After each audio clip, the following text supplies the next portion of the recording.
All right. In this video, we're just going to review and talk about some of the stuff from today's live lesson. First time with light coming from the front shooting. So I don't know that I have it set correctly or anything like that, but hopefully it makes a little bit of a difference. I don't know. Anyway, we're going to stay in the key of E. We had two licks. That's why I call the video licks. And so the first one is going to be based in E major. And so let's just run, I guess we would say run what the scale on two strings look like.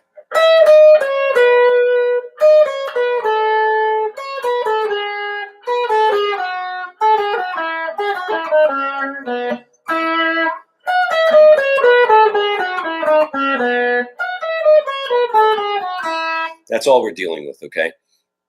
But we're going to construct a cool little line that goes. So the first thing you need to know is the first notes, the first three notes, excuse me, are picked, and the last one is a slide.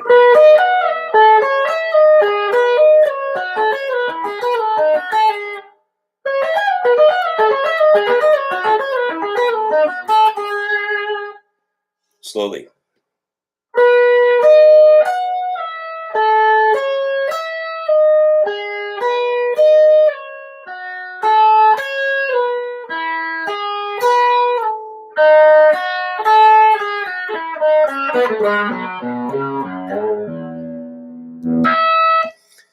So inside of this, a few key notes or key things to mention is that I think when you practice something like this, the better way you can do it is to use some knowledge that you've already attained going back a ways, where we understand the shape of the major.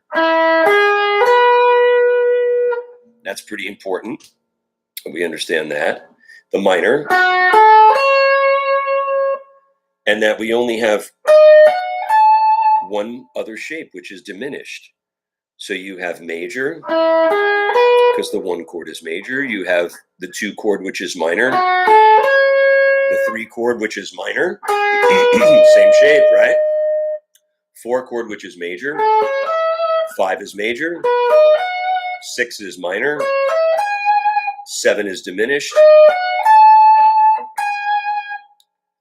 Now, the slides.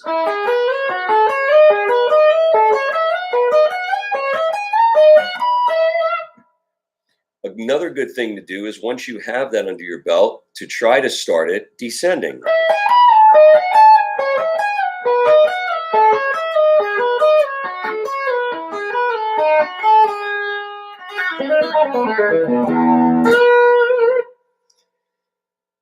Once you can do that, the next step would maybe be to try and do this from different locations within, not necessarily do it in diatonic order. You could start on the three and make more melodic statements by skipping around 1, 3, 2, 4, 6, 4, 2, 3, whatever. Not in a like 3, 6, 2, 5, 1 chord progression way, although you could do that.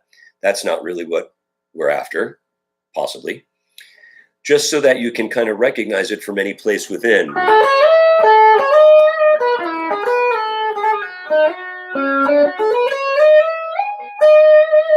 It'll help you make more melodic statements.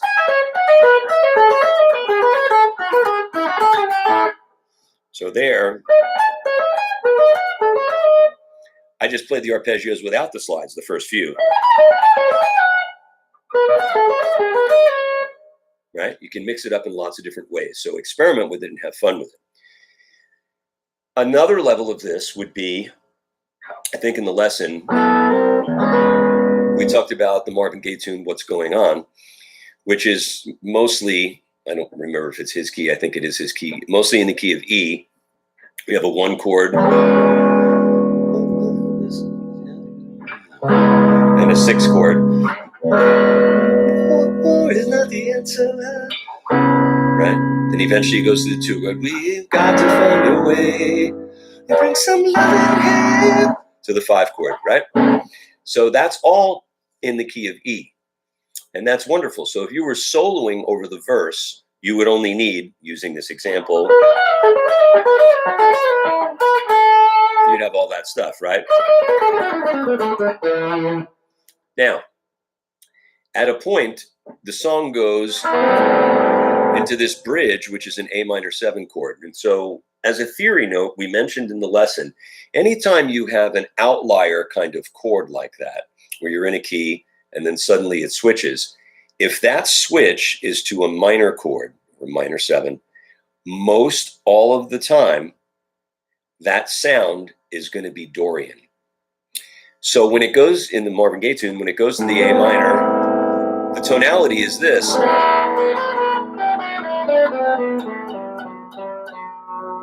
Which is the sound of A Dorian against an A minor 7 chord, right? Or the sound of the notes that comprise G major over the A minor chord.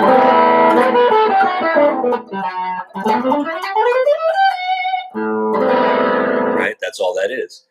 Now, applying that to this lick or this line, that means you could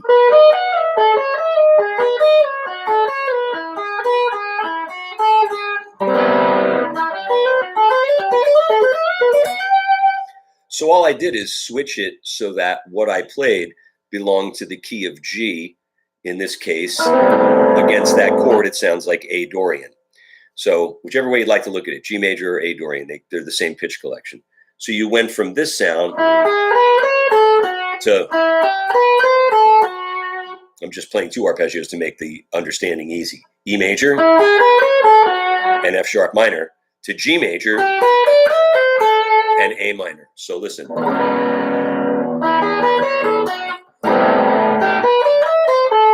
Back to this. So that kind of switchability, that's not even a word, that kind of switching is what we're after.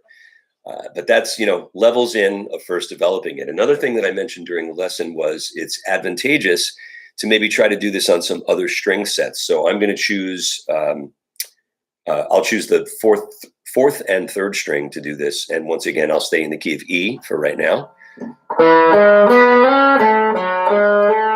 Right, so you have E. So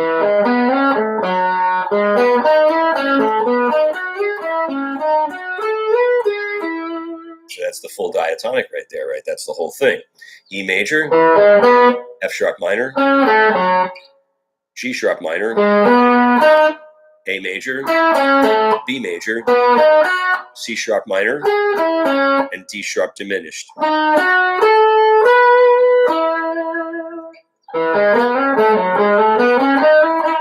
And you can,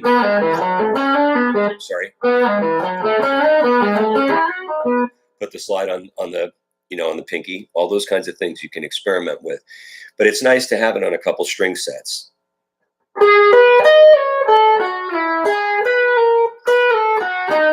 That kind of stuff, just to get familiar with it. I have to admit, I mostly use it on the top 2 strings.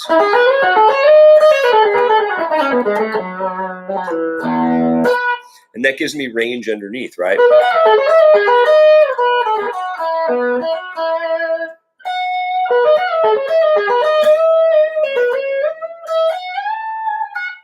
So you can see how you can come out of it and go to some other different things. Oh, hello.